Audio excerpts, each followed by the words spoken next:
Chennai shopping మాల్లో ఉగాది వేడుకలు. మీ పండుగ షాపింగ్ చెన్నై షాపింగ్ మాల్లో చేయండి. అందమైన వస్త్రాలతో పాటు విలువైన బహుమతులు పొందండి. ఇరాన్ మీద అమెరికా ఇజ్రాయెల్ చేస్తున్నటువంటి యుద్ధం 11వ రోజుకు చేరుకుంది. డొనాల్డ్ ట్రంప్ ఈ యుద్ధం త్వరలోనే ముగిసిపోతుంది అనేటువంటి ఒక ప్రకటన చేశారు. బట్ పెంటగాన్ మాత్రం యుద్ధం ఇప్పుడే మొదలైంది అనేటువంటి ఒక అనౌన్స్మెంట్ కూడా చేసింది. At the same time Donald Trump ఇరాన్లో ఉన్నటువంటి న్యూక్లియర్ ప్లాంట్ల మీద కూడా అటాక్ చేస్తాము అనే మాటతో పాటుగా ఇరాన్ని మేము వదిలేసాము అనేటువంటి ఇంకొక మాట కూడా అంటున్నారు. యాక్చువల్గా డొనాల్డ్ ట్రంప్ ఎందుకని ఇలాంటి డిఫరెంట్ స్టేట్మెంట్లు ఇస్తున్నారు, అక్కడ యాక్చువల్గా ఏం జరుగుతోంది? మనతో పాటుగా ఉన్నారు సీనియర్ జర్నలిస్ట్ సురేష్ కొచ్చతిల్ గారు. సార్ నమస్తే. So Donald Trump right from the beginning different statements అనేవి ఇస్తున్నారు. ఒకటి కాంట్రాడిక్ట్ చేస్తూ ఉన్నటువంటి స్టేట్మెంట్స్. ఈ రోజు మనం మాట్లాడుకుంటున్నవి 4-5 స్టేట్మెంట్లు అన్నీ కూడా ఇరాన్ రిలేటెడ్. అవన్నీ కూడా ఒకదానికొకటి సేమ్ లేవు. అసలు ఎందుకు అలా డిఫరెన్స్ కనిపిస్తోంది? ట్రంప్ ఈ యుద్ధం మొదలుపెట్టినప్పుడే ఆయనకు అర్థం కాలేదు ఎందుకు మొదలుపెట్టామని. ఎందుకు మొదలుపెట్టారంటే ఆ రోజు ఒక ఛాన్స్ దొరికింది వాళ్ళకి. వీళ్ళందరూ ఒక చోట్ల కలుస్తున్నారు, వీళ్ళని ఇవాళ కొట్టాలని. ఆ రోజు కొట్టకపోతే మళ్ళీ ఛాన్స్ ఇంకా దొరకకపోతుండే వాళ్ళకి. బహుశా అది ఉండొచ్చు. లేకుంటే ఏ యుద్ధమైనా ప్లాన్ చేసే ముందు ఒక 2 నెలలు 3 నెలలు 4 నెలలు ప్లాన్ చేయాల్సి వస్తుంది. మనం కూడా ఆపరేషన్ సింధూర్ 14 రోజులు తీసుకున్నాం. చిన్న ఒక స్కర్మిష్కి 14 రోజులు. మనకు తెలుసు వాళ్ళ టెర్రర్ అవుట్ఫిట్స్ ఎక్కడ ఉంది. 21 టెర్రర్ అవుట్ఫిట్స్ని ఐడెంటిఫై చేశారు. దాంట్లో 9 కొడతా అని ప్లాన్ చేసిండు, 8 కొట్టారు మనం. కానీ దాన్ని కూడా 14 రోజులు తీసుకున్నాం. చాలామంది మోదీ గారి దగ్గర అడిగారు, అరే ఎందుకు వెయిట్ చేస్తున్నారు, ఇప్పుడే కొట్టచ్చు కదా అని. పెహల్గామ్ కాగానే కాదు. ఈవెన్ శామ్ మనెక్షా గారు 71 వార్ టైంలో ఇందిరాగాంధీ ఇమీడియట్గా పిలిచి చెప్పారు, పాకిస్తాన్ వాళ్ళు చాలా అత్యాచారాలు చేస్తున్నారు, అక్కడ ఢాకా యూనివర్సిటీని పిల్లల్ని చంపేస్తున్నారు, వాళ్ళ ప్రజల్ని చంపేస్తున్నారు బెంగాలీస్ని, మీరు ఇమ్మీడియట్గా ఆర్మీని తీసుకొని ఢాకా వైపు వెళ్ళిపోండి అంటే Sam said no, I need time అన్నారు. ఎందుకని అడిగింది ఇందిరాగాంధీ. ఆ మూవీలో కూడా చాలా బాగా వచ్చింది శామ్ బహదూర్లా డైలాగ్, యాక్చువల్ జరిగిన డైలాగ్ అది. ఏమన్నారంటే ఆయన, ఇప్పుడు వర్షం వస్తుంది, ఫ్లడ్స్ విల్ కమ్, అస్సాంలో మొత్తం నిండిపోతుంది నీళ్ళతో, బెంగాల్లో కూడా అదే సంగతి ఉంటుంది, బ్రహ్మపుత్ర నది, వీ కెనాట్ అప్రోచ్ ఆ ఏరియా, ఇటువైపు గంగా నుంచి అటువైపు బ్రహ్మపుత్ర నుంచి వీ కెనాట్ అప్రోచ్ అన్నారు.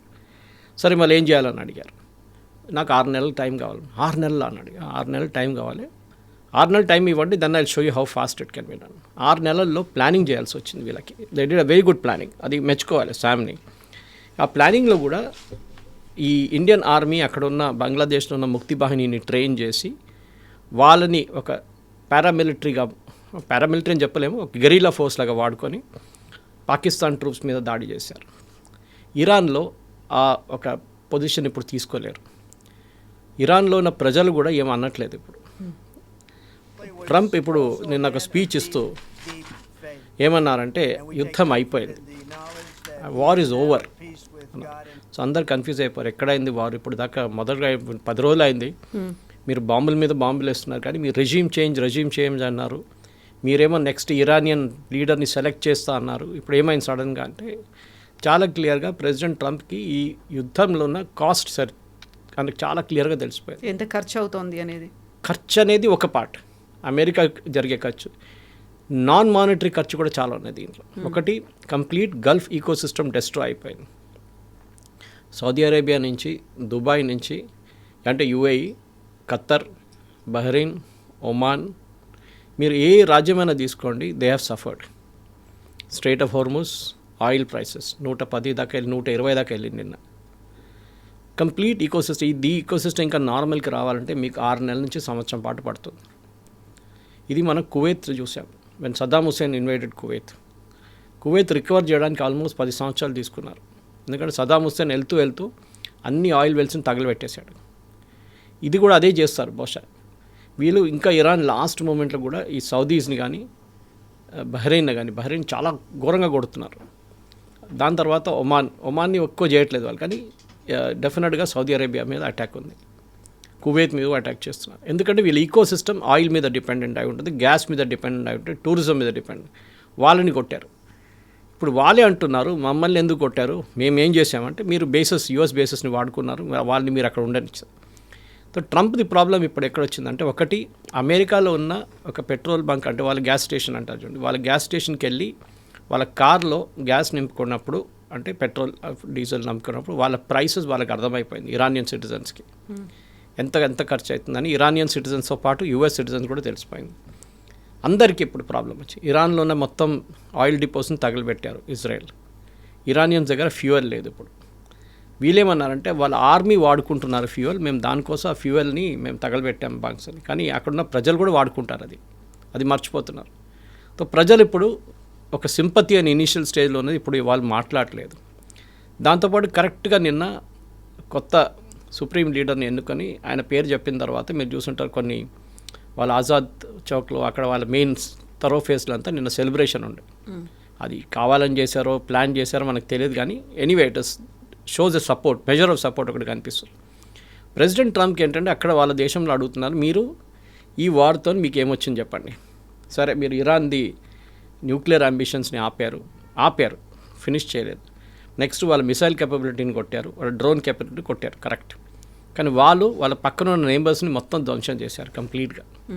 ఖతార్ ఆపేశారు ప్రొడక్షన్, సౌదీ అరేబియా వాళ్ళ ప్రొడక్షన్ 2 ప్లాంట్లోనే తక్కువ చేశారు. ఆయిల్ ప్రైసెస్ 120కి వెళ్ళింది.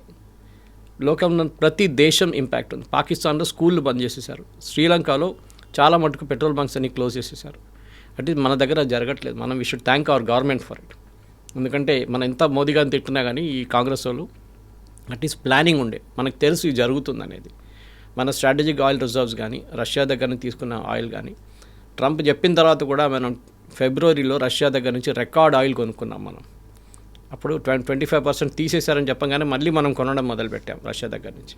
సో మనకి ఇప్పుడు situation is pretty safe except for ఎల్పీజీలో ఒక రెస్ట్రిక్షన్ పెట్టారు గవర్నమెంట్. 25 రోజుల తర్వాతే మీ నెక్స్ట్ సిలిండర్ బుక్ చేసుకోవచ్చు. ఇప్పుడు దాకా 20 రోజులు ఉంటాయి గ్యాప్. అంటే ఇప్పుడు ఆర్డర్ చేసిన తర్వాత ఇమీడియట్గా నెక్స్ట్ ఇది హోర్డింగ్ చేస్తున్నారు కొంతమంది, ఇంట్లో 2-3 సిలిండర్లు పెట్టుకుంటారని గ్యాప్ ఇచ్చారు. కానీ ఇంటర్నేషనల్ లెవెల్లో చూస్తే కవిత గారు it is absolutely across the board damage జరిగింది. ప్రతి ఎకానమీ ప్రతి దేశంలో అట్లీస్ట్ ఇంకా 6 నెలలు పడుతుంది రికవర్ కావడానికి. ఇవాళ బంగారం సిల్వర్ రేట్స్ పెరిగింది as we are speaking, which is very unusual. ఎందుకంటే స్టాక్ మార్కెట్ పైకి వెళ్ళినప్పుడు బంగారం పడిపోతుంది, బంగారం కిందికి వెళ్ళినప్పుడు స్టాక్ మార్కెట్ పెరుగుతుంది. ఇప్పుడు ఇవాళ జరిగింది ఏంటంటే stock market, Indian stock market pickup అయింది ఇవాళ, బికాజ్ యూఎస్ నుంచి పికప్ అయింది. Trump end of the war అని చెప్పగానే స్టాక్ మార్కెట్స్ పిక్డప్. మళ్ళీ బంగారం ఎందుకు ఎక్కువైంది? పాసిబ్లీ నిన్నటి స్టాక్ మార్కెట్ చూసుకొని బంగారం ఇవాళ అప్రిషియేట్ చేయండి, రేపు మళ్ళీ అది నార్మల్ లెవెల్కి వచ్చేస్తుంది. కానీ ఎవరైనా కానీ ఒక సేఫ్ హార్బర్ అని చూస్తారు. అంటే మీ దగ్గర ఉన్న డబ్బులు ఈజీగా ఏదైనా క్రైసిస్ వస్తే వాడుకోవడానికి బంగారం బెస్ట్ ఆప్షన్ అనుకుంటారు. సిల్వర్ కూడా పెరిగింది బై ద వే.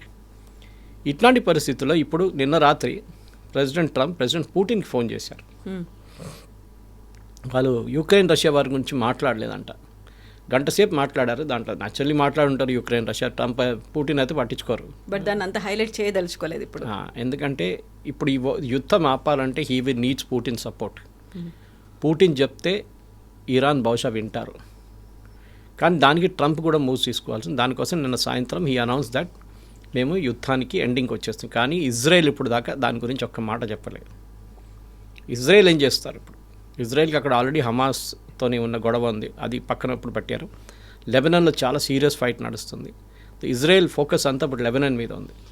అప్పుడప్పుడు వచ్చి ఇరాన్ని కొట్టేసి వెళ్ళిపోతున్నారు వారంలో ఒకసారి, ఒక అటెండెన్స్ ఇచ్చేట్లాగా అన్నమాట. ఇప్పుడున్న దాంట్లో యూఎస్ ఏమంటున్నారంటే మాకు ఎయిర్ సుపీరియారిటీ వచ్చేసింది. కరెక్ట్, ఇరాన్లో ఉన్న ఎయిర్ డిఫెన్స్ మొత్తం కొట్టిపడేశారు. మోస్ట్లీ చైనీస్ మేడ్ ఉంటుంది, అదన్నీ రాడార్స్ అదన్నీ అయిపోయింది. ఇప్పుడు they having a free run on other anti aircraft guns కూడా లేదు ఇరాన్ దగ్గర ఇప్పుడు. కానీ ఇప్పుడు వాళ్ళ ఐఆర్జీసీ టోటల్ కమాండ్కి వచ్చేసారు కంప్లీట్గా. వాళ్ళ ఇనిషియల్ స్టేజ్లో వాళ్ళ కమాండర్స్ పోయిన తర్వాత, ఇన్ఫ్యాక్ట్ ఎస్టర్డే ఒక అమెరికన్ ఛానల్లో ఒక 4-స్టార్ రిటైర్డ్ జనరల్ చెప్తున్నారు ఇదే పాలసీ లెబనాన్లో ఫాలో చేశారు. లెబనాన్లో అక్కడ నస్రుల్లాని చంపినప్పుడు టాప్ లీడర్షిప్ మొత్తం వైపౌట్ అయిపోయింది. దీన్ని స్లైసింగ్ అండ్ డైసింగ్ అంటారు. ఫస్ట్ లెవెల్ పోగానే నెక్స్ట్ లెవెల్ టేక్ ఓవర్ చేసుకున్నారు. నెక్స్ట్ లెవెల్ని మళ్ళీ కొట్టారు ఇజ్రాయెల్, మళ్ళీ దాన్ని నెక్స్ట్ లెవెల్ పికప్ చేసుకున్నారు. అంటే వాళ్ళ దగ్గర డెప్త్ ఉంది, కమాండ్లో డెప్త్ ఉందన్నమాట. సో ఇది కూడా ఇరాన్లో జరుగుతుంది ఇప్పుడు. మన అందరూ అడుగుతున్నారు ఎవరు దాడి చేస్తున్నారు కువైత్ మీద, ఎవరు దాడి చేస్తున్నారు సౌదీ మీద, ఎవరు దాడి చేస్తున్నారు ఖత్తర్ మీద, అంటే వాళ్ళ దగ్గర ఒక కమాండ్ ఉంది ఇప్పుడు కూడా. అదే మనకి ఆపరేషన్ ట్రిగ్గర్ అనేది ఒకటి చెప్తున్నారు. స్లీపర్ సెల్స్ని డిఫరెంట్ ప్లేసెస్లో యాక్టివేట్ చేశారు, వాళ్ళకు ఒక కోడ్ అనేది వెళ్ళింది అనేది జరుగుతుంది. అమెరికాకి భయం ఏంటంటే స్లీపర్ సెల్స్ ఇరాన్లో కాదు, వాళ్ళ దగ్గర ఏమైనా స్లీపర్ సెల్స్ ఉంటుందా అని భయం. నిన్న మమ్దాని ఇంటి మీద ఒక దాడి జరిగింది, న్యూయార్క్ మేయర్ మీద. ఓకే, అది ఐసిస్ అటాక్ అంటున్నారు. అంటే ఐసిస్ ఇప్పుడు యూఎస్లో ఉన్నారా? అది అంటే న్యూయార్క్ పోలీస్ కమిషనర్ ఇచ్చిన స్టేట్మెంట్. సో ఇట్స్ నాట్ ఏదో రోడ్డు మీద వెళ్తున్న మనిషి చెప్పలేదు ఐసిస్ అని. ఐసిస్ ఇన్స్పైర్డ్ స్టైల్ అంటున్నారు. సో ఆబ్వియస్లీ యూఎస్లో ఏదైనా జరగవచ్చు. యూఎస్కి అదొకటి భయం ఉంది. సో వాళ్ళు ఫస్ట్ ప్రయారిటీ ఇప్పుడు కవిత గారు ఏం చూస్తున్నారంటే యుద్ధం ఎందుకు మొదలైంది? యుద్ధం యురేనియం మీద మొదలైంది. ఖమేనీ కాదు, Khamenei was only a by product of it. అంటే అక్కడున్న రెజీమ్ని కొట్టాలనుకున్న లక్కీగా వాళ్ళకి ఆ రోజు దొరికింది, సాటర్డే రోజు పొద్దున్న. దానికోసం ఇమీడియట్గా డిసైడ్ చేశారు. సో మండే రోజు కొట్టాలండే, కానీ మండే రోజు అదే టైంలో మోదీ గారు అక్కడ ఉన్నారు. మండే, ట్యూస్డే, వెనస్డే మోదీ గారు వచ్చిన 2 రోజుల తర్వాతే జరిగింది. అఫ్కోర్స్ మోదీ గారు ఉంటే కూడా బాంబ్ చేస్తే మోదీ గారు ఇమీడియట్ రిటర్న్ అయిపోతారు. That diplomatically that would have been sorted out. ఇప్పుడు వాళ్ళ దగ్గర వహీదీ అని చెప్పి వాళ్ళ ఐఆర్జీసీ కమాండర్ టేక్ ఓవర్ చేసుకున్నారు. ఆయన కుద్స్ ఫోర్స్ అని చెప్పి వాళ్ళ దగ్గర స్పెషలైజ్డ్ యూనిట్ ఉంది, దాన్ని హెడ్ చేస్తున్నారు. He is back in command. ఆయన చనిపోలేదు ఈ అటాక్లో. సో ఆయన వన్ ఆఫ్ ద మిగిలిపోయిన వాళ్ళన్నమాట. ఆయన ఫార్మర్ డిఫెన్స్ మినిస్టర్ కూడా ఉండే, రైట్. సో ఆయన ఇప్పుడు కమాండ్లో ఉన్నారు.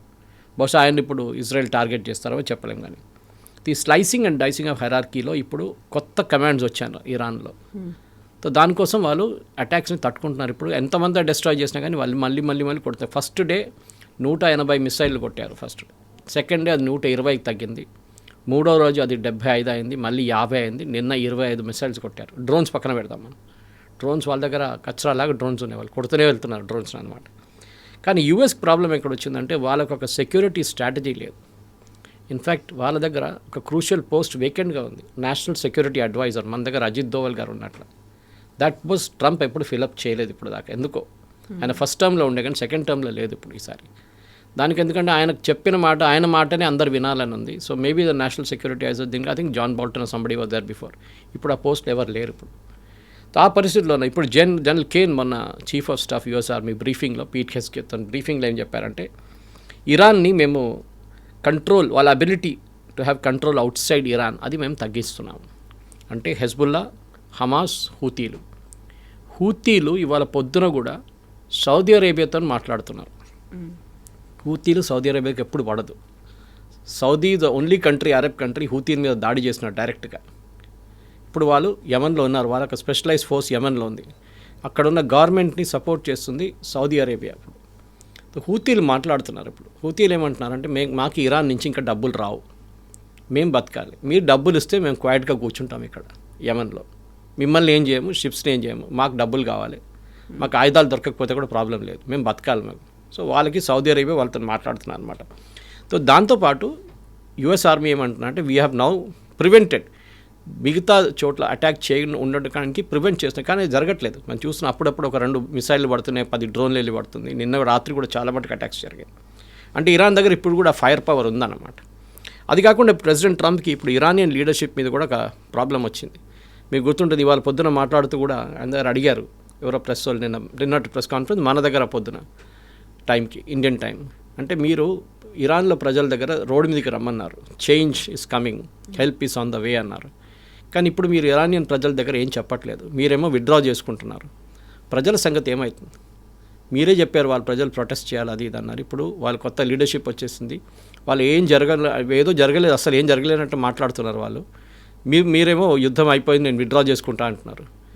What are the strategy behind? మీరు ఎందుకు వెళ్ళారు అంటే యురేనియం. ఇప్పుడు ఈ యురేనియంకి ఏంటి ఏం చేయబోతున్నారు, అదొకటి మెయిన్ టార్గెట్ అనమాట. దీన్ని ఏమంటున్నారంటే యురేనియం కొన్ని చోట్ల పెట్టుకున్నారు వీళ్ళు. ఒకటి ఇస్ఫహాన్, అక్కడ యూనివర్సిటీ ఉంది పెద్దది, ఒకటి దగ్గరే న్యూక్లియర్ ఫెసిలిటీ ఒకటి ఉంది. అక్కడ ఆల్మోస్ట్ 200 కిలోగ్రాముల ఎన్రిచ్డ్ యురేనియం ఉంది అంటున్నారు. అది మన పొట్లాల గట్టు అక్కడ పెట్టరు వాళ్ళు. It is a highly secure thing deep inside mountains. దానికోసం వీళ్ళు లాస్ట్ టైం కొట్టినప్పుడు కూడా B2 బాంబర్స్లో డ్యామేజ్ జరగలేదు, దానికి అక్కడ దాకా వెళ్ళలేకపోయారు. సెకండ్ ఏంటంటే దానికి వెంటిలేషన్ షాఫ్ట్ లేదు.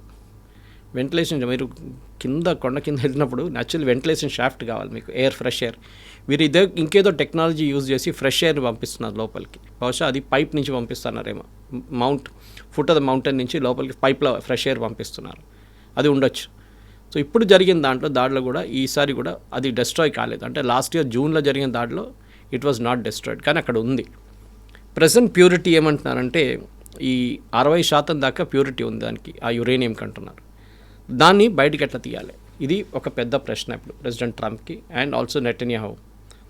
ఒక స్పెషలైజ్ ఫోర్స్ని యూఎస్ తయారు చేస్తున్నారు దీనికని చెప్తున్నారు. So I made my notes on that basis అనమాట ఇవాళ పొద్దున. ఎట్లా తీస్తారు, అక్కడి నుంచి ఆ యురేనియం బయటకు ఎట్లా తీయాలని చెప్పి ఒక స్ట్రాటజీ వీళ్ళు డెవలప్ చేస్తున్నారన్నమాట. ఒకవేళ తీయకపోతే వాటిని మేము పేల్చేస్తాము అనేటువంటి ఒక మాట కూడా ట్రంప్ అంటున్నారు.